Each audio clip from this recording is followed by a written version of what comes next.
Hey, it's your boy Frankie Fingahs here. I want to tell you a little story about a visit I had recently to the Alice Austen House. I don't know if you know anything about this broad, but I found out she was the first lesbian on Staten Island, and she was a photographer. She took a lot of pictures. You can see right here, there's a picture she took of the Staten Island Ferry like 100 years ago. And that just so happens to be my job. Here I am, starting out my work day, getting on the boat, everybody's coming in, I'm saying hi, you see people you know every day on the ferry. You see your brother's best friends, half uncle's cousin, you see your mother's ex-boyfriend's half sister's girlfriend, you see everybody you ever knew. So, walking around, business as usual. It's kind of actually a boring day. I really didn't want to come to work this day, but, you know, you gotta do what you gotta do. And then I run into my friend Sam, and she says, you should visit the Alice Austen House today, and she gave me a flyer about it. So, then I heard this guy. Dial the number of my equal opportunity employer to inform him I will not be in to work today. Are you feeling sick, the boss asked me. No, sir, I reply, I am feeling too good to report to work today. If I feel sick tomorrow, I will come in early. And he gave me the idea, maybe I should take the rest of the day off. Maybe when the boat comes into Staten Island, I should just get off and make my way over to the Alice Austen House. So that's what I did. Alice Austen, won't you play me a tune? My ship's in the harbor, I'm leaving here soon. So grab hold of Bessie and tune up to sea, and play me a tune before I have to leave. So they got out the Dobson and a parlor guitar on the clear comfort porch on the night filled with stars. The tugboat slipped quietly by in the dark as Bessie and Alice got ready to start. Alice Austen, won't you play me a tune? My ship's in the harbor, I'm leaving here soon. So grab hold of Bessie and tune up to sea, and play me a tune before I have to leave. Comes a breeze through the narrows that's gentle and fair. It lifts up the spirits and sweetens the air. You know, I don't really know what came over me that day. As I walked up that hill to that beautiful house right by the bridge, I felt different. I felt like for the first time in my life I could really be myself without worrying about who's gonna say what or what they're gonna think. And I don't know if it was like the spirit of Alice Austen with her being a lesbian and all. It came over me and I could just feel myself being reborn and like changing right before my very eyes.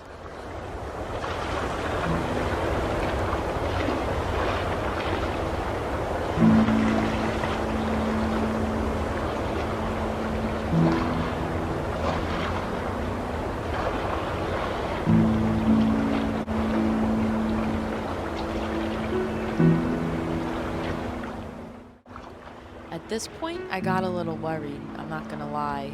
I started thinking about, like, what is my father gonna think? You know, I got this job on the ferry because I wanted to make him proud.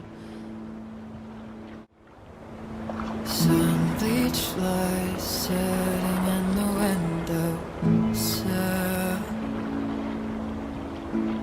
waiting for the day they escape.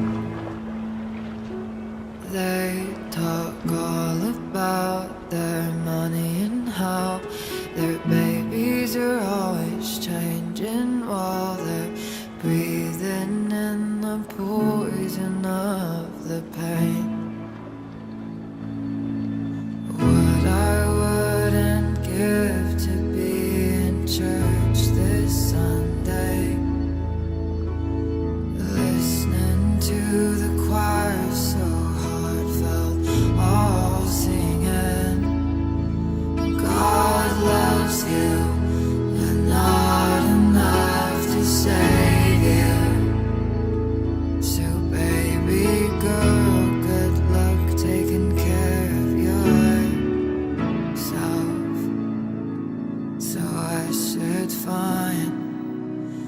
'cause that's how my daddy raised me.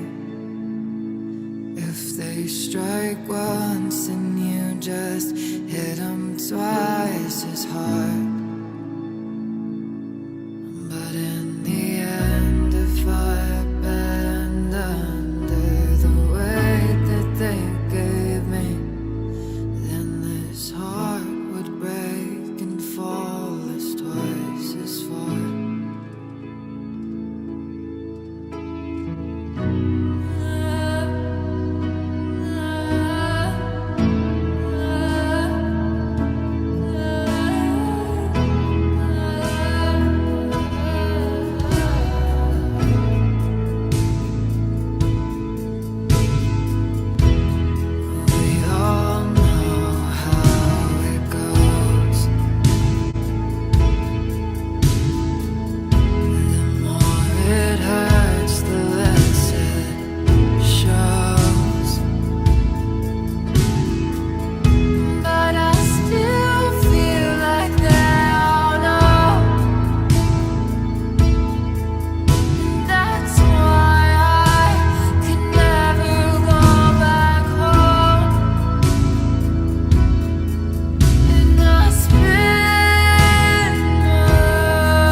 By this point in the day, I didn't even recognize myself anymore. I turned into somebody who I only ever dreamed about. I never really believed or thought that this is something that I could do. Can you see my pussy? Can you see my ass when I bend over? Yeah? Okay. Good. Itty bitty, teeny tiny little slutty skirt. I like to put it on every time my heart hurt. Itty bitty, teeny tiny little slutty skirt. I like to put it on every time my heart hurt. You know, not for nothing, I was really feeling myself doing this little number and wearing this little skirt. You can see here I'm shaking my ass, I'm dancing around. Like, I felt free. I've never done that before. Like, I've never worn women's clothing and like danced around in front of people. So it was really like a life-changing experience that day. And then I realized I never got off the boat.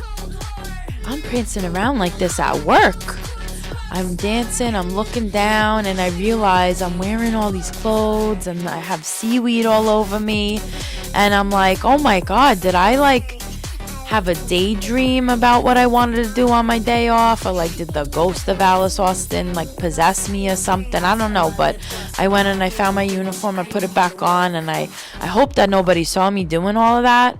And I had to get back to work, but as soon as that boat docked, I went up to my boss, I went up to the captain, and I said, yo, captain, I'm not feeling so good. I think I gotta take the rest of the day off. I need a mental health day.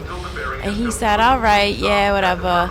And so I got off that boat and I got straight on the bus and I went right to the Alice Austen House. And it was really cool, actually. They were having an event that day. They were showing a movie on the lawn. It was called Fresh Kill. It's about the dump. And it was really interesting. I learned a lot that day. I saw all of the beautiful pictures inside the house. And so if you ever get a chance to go to the Alice Austen House, I highly recommend it. You should really go there.